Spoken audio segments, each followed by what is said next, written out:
Welcome back, Tankers of Blitz universe, as we work our way up the tech tree towards the Grill 15.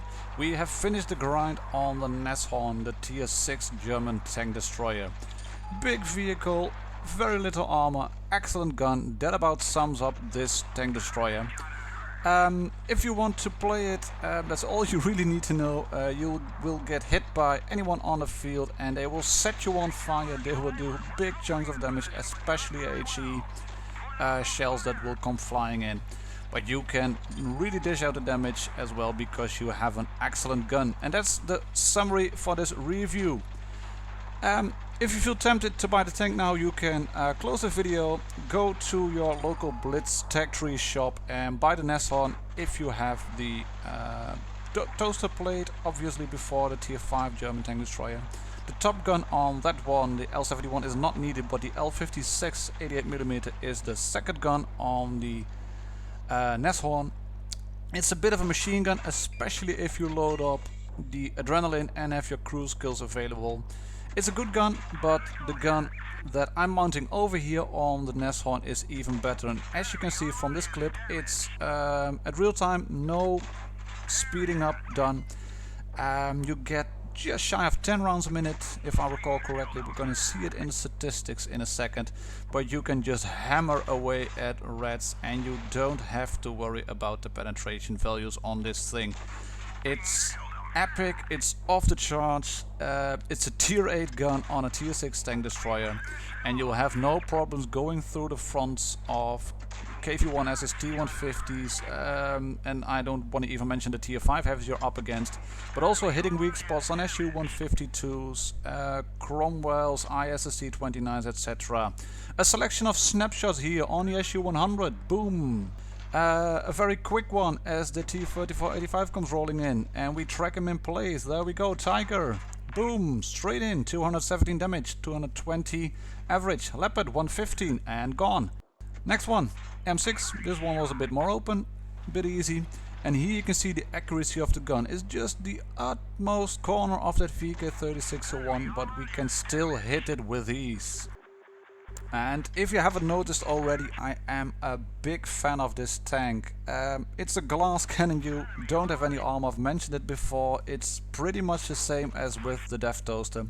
You will want to get this tank at range, use the view range, use your DPM, 220 alpha on your AP and APCR, at just under 10 rounds a minute. And like I said, it's an epic tank. 30-20-20 on the hull armor. It's a bit less maneuverable than the Death Toaster.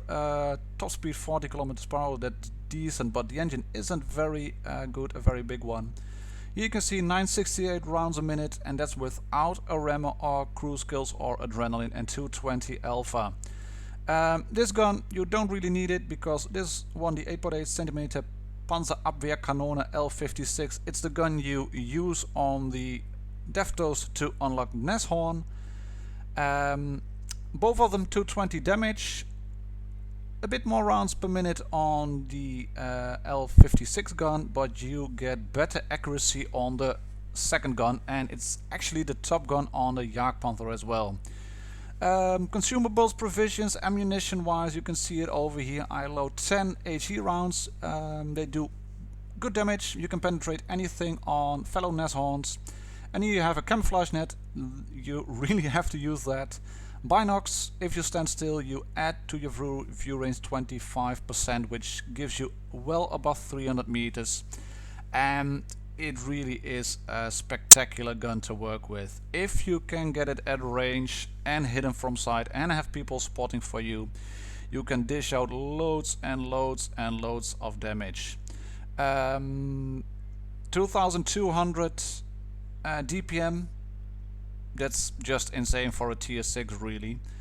But I can't keep saying it enough, the trade-off is really thin armor. That said, we have 3 games here. This one is a bit of a nail-biter, a nerve-wracking one, and right, spoiler alert, not with a happy ending. It's a bit unfortunate. But I'm gonna show it anyway to you. We are up on the new Falls Creek. We have moved up straight towards the back to get a long line of sight. Our whole team is over here. There's a T-150, a T-1 heavy behind that rock. That's very unfortunate. I'm trying to move towards the left of the rock to see if I can get a shot on his side. And as you can see, our team is already taking damage. The Leopard is gone. I don't know what happened. Maybe got ammo wrecked from a distance. I can't shoot the T1, so I'm moving back again. Our VK2801, he is going straight towards red spawn. And looking at this lineup, this leads me to believe that red have at least one sniper tank, probably the SU-100. And that the main force is coming towards the cap area. There's an M6, the T1 is available, the T150 is shown, the Shinobi is over there. Accuracy of the gun, 1.9 seconds aim time, it's fairly quick. There are a few guns in the game that are a bit quicker, but 1.9 seconds does it really nice. We killed the T1, and then we really don't pay attention. We are way too open, we forget about the M6 and we get shot over here, and this is one expensive mistake, as you will see in the end of the game. That said, accuracy, penetration values, damage, all very good. We are hammering away at the T-150. It's an open field, backing up again behind the rock, switch to high explosive to shoot the hull of the Shinobi, and that's a kill. 2 kills by us so far, but we are in a bit of a dire position because we have the M6 still over there, the T-150 is over there, and I have no idea where the VK3001D and the SU-100 are. I can see the Chinook. That's our 3001D gone out of the game, and the VK3001H drops off the cliff and gets destroyed. And things are not looking good. We reduced the T-150 to 46 hit points, and now we have to trade hit points with an M6. And here's another small mistake. I should have backed up a bit more and to the left. We get hit on the front, but like I said, accuracy, excellent aim time, DPM. We can work our way through this M6 straight through the front plate. He's at 170 now. Snapshot into his front. Kaboom, he's gone. T-150, where are you? There you are. Snapshot over the ridge. You have -8 gun depression, plus your gun is mounted up high on the tank, which is fortunate, because that way you can peek over ridges just a bit more. The SU and VK are visible from this view, but from sniper view I doubt it. I would have wanted to check it, but it's a bit too late now. It's 2-2, but I am fairly low hit points. The VK fairly low hit points, and those 2 red tanks have full hit points because they could sit up there on those cliffs and just fire away. As you can see here, I am using the rangefinder to see how far away I am from the cliffs, letting the binocs kick in, camouflage kick in, and as we set up here on the left side of this rock, the SU-100 and the VK3001D, they come rolling in. And it's also from this part that the ugly bits are starting to happen. Thank you very much 3001D for the compliments. I think this was a cracker of a game, 4 kills done so far. I'd like the VK2801 to take the base, but there they are, SU-100, 1 shot in. Let's go, let's roll DPM. And here I make another small mistake. I really should have shot at SU-100 right there. I'm trying to shoot a VK3001D, but the shell loses penetration values and this one dunks into the ground. That's a very unfortunate. The shell loses penetration values from punching through those 2 small shacks, and as you can see, if I had shot that SU-100 before, this low roll of only 200, you have 220 average damage, and you get a low roll on the moment that it matters most. That SU-100 would have been killed, and now I have a bit of a problem. The SU does it really good, stays behind cover, lets his camo reset. We are swapping to skill rounds. It's not really needed on a medium tank in my opinion, but they are available, so we are going to use them. 1 more shot in, repair the gun. Another shot into him, keeping him in place. That one goes into my front. Can I shoot him again? Yes, we can. He dunks one into the ground over here. We can shoot him. And that just leaves the SU-100 over there. But then, as you can see, ping going through the roof, tank going up into the air, almost and upwards, we have lost our internet connection. Fingers crossed, praying to RNGesus, please let me bump into a rock, don't let me drive in front to an SU. But as you've guessed it already, no happy ending over here. We are a goner. Blimey, I don't want to repeat the words that came out of my mouth when I noticed this, especially as I did 3.8k damage, second class Top Gun, Redley Walters and a sniper medal on a loss. We're gonna redeem ourselves with 2 more games where we will show what the tank can do. And the first one up here is on mines, and it's a bit of a cracker as well, as we move up on this little hill. I never really used it before in the game, but saw some people over there and thought, let's give it a try. And despite the fact that the power to weight ratio on the Nasorn isn't that good, you can climb onto this hill, and as you can see you have an excellent view of the entrance of the mines. I'm looking around because I'm not seeing red tanks going up into the mines, and just as I go left and down again, there's a leopard and a Hellcat. We should have stayed up there, would have gotten at least 1 shot in, but that's in hindsight, and well, you can know a lot of things in hindsight and it's easy to evaluate your gameplay afterwards, but we really have to push now. We have the Death Toaster on the lighthouse. There is a Stuk 3 who doesn't know what to do and he decides to cap, which actually is a good thing because that forces the VK-2801 eventually to move out on towards the entrance and into my line of sight. The rest of our team has gone through the flank, through town. VK is moving in over here, as you can see. We set up, shoot him once, track him in place. Fortunately, we do get shot, obviously, by him, but we can return the favor, reducing him to a 1-shot. He wants to move in, but he's probably looking at me and sees I'm pointing his way.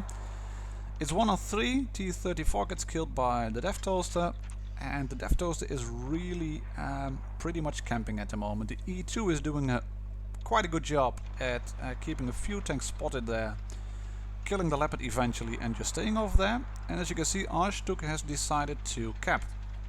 Hellcat is still on top of the hill. Leopard gets killed by the E2. But there's also that VK over there. He hasn't popped on the right side of that hill, so he has to be on the left. There he is. 1 shot through him. We are spotted now. I make a bit of an error here going around the corner because I was still spotted and I was hoping that Hellcat was dumb enough to keep facing into the town area. Unfortunately he wasn't, but as you can see the cap area is moving up to 63, 64 and counting and counting and counting, and that does give a bit of pressure to the red team. So the Chinook decides to go in and reset the cap, and he does. We go after him, we load up high explosive, and that's one thing maybe you should take away from this video as well. If you load up high explosive, be sure to switch off your auto aim if you are in sniper mode, because the gun gets drawn towards the center of a tank to center mass, and that might lead to just splash damage on the tracks. The Chinook gets killed eventually by the Death Toaster, and the Death Toaster kills the Chinook. There we go. But we can shoot the KV-1S once, we can shoot the KV-1S twice. That one bounces, a bit unfortunate. But we have to pull a Koloban over here, so we switch to APCR. It's not really needed, but it's a bit of a habit of mine. And that APCR really wasn't needed to kill the Hellcat. 1 more shot into the KV-1S. He misses 1, but I'm not going to trade hit points with him. I am returning, reversing up that hill, and we are going off the mountain. I know where that red Nasorn was. He was in the town area on 10 hit points? 4? I don't know. It wasn't a lot. Let's keep it at that. The red Nasorn was in town with not a lot of hit points. It was a 1-shot for me, really easy. We lose the tracks coming off the mountain, don't repair them, that's a bit useless, because we are after all still up against a KV-1S, which with a high roll could destroy me. But we have APCR available, and I think he will be behind that rock. There he is. Reset the cap with a good roll of 250. Roll back, let the gun reload. And we know he has a cupola on top over there. There you can see it, 1.9 second aim time, straight through the cupola. And moving up, there he is, Nasorn. Oh, it's only 2 hit points. APCR nonetheless, straight through. Thank you very much, Kolobanov in a glass cannon tank. And having such a game does feel good after you had that game on False Creek and a few games in between on the likes of Desert Sands, I think, where you get slightly left behind, you get into a position where the reds stay out of your view, you can't really shoot anyone, and when it's getting a 1 versus 3 or 4 situation, there's really nothing you can do. That Kolobanov on mines, it was a good one, but it was helped by the fact that the Hellcat was a one-shot, by the fact that the KV-1 has decided to cap and stay in the cap. He didn't really anticipate on me moving towards the side of the hill, going off the hill. If he had gone behind the rock, relocated in position, that would have been easier. And well, 2 hit point Nashorn, that's really not much of a threat, at least if you can shoot him. That said, we are back up on False Creek. I said we were going to redeem ourselves with at least a decent game on False Creek, which we win. I really would have wanted that VK to go towards the bridge. He doesn't. He goes up over here. He spots me, so I decide to go behind this building, let camouflage reset, and have that VK over there just sitting. He's behind a rock, he can't see me, he can't shoot me. He is getting harassed by a leopard, by another VK-2001 from the green team. We get a low roll on him, bit unfortunate, but he gets killed anyway. So we move over here, behind the rock, let camouflage reset, and we're moving out again. Yeah, sorry Mr. 2801, but I had to stay behind over there. We can put 1 shot into the Yanko because we have good accuracy and a good gun. And let's go move up over here, because there are 2 red tanks spotted, or at least gone, and 1 spotted. That means there are 3 over here, and the rest has to be at the bridge area. And yes, you can see it as you look to the left a few seconds ago. Our Death Toaster took a big hit. There is a KV-1S available on the red team, so that's probably him driving around over there. We are moving in, trying to respot that VK-2801. We are being a bit aggressive here, but I felt it had to be done. That's only track damage, that's unfortunate. But the whole team is here, so we can put 1 more into him. And can we do a dive kill? Can we do a dive kill now? Can we? No, we can't do a dive kill, but we can shoot sideways. Look at this. Excellent skill. It's going to be in update 3.15 A6B of World of Tanks Blitz, a special crew skill for shooting tanks while you are hanging on off the side of a cliff. Oh my god, I can't wait for that to be implemented. All kidding aside, a bit lucky we didn't get shot more, but we are setting up over here behind the bush. Wait 3 seconds. 1, 2, 3. There's a camouflage. There are our binoculars. And that means with the full camo perks plus a camouflage net, we are not easy to spot for any tank on the field. Plus we have binoculars mounted, giving us 312 meters of view range. We do realize a bit too late that KV-1S could shoot us, but we have a good gun as well, so we dunk 1 into him. And here we go, cliff fighting again. Like I said, it's gonna be an update 3.15 A6B of World of Tanks Blitz.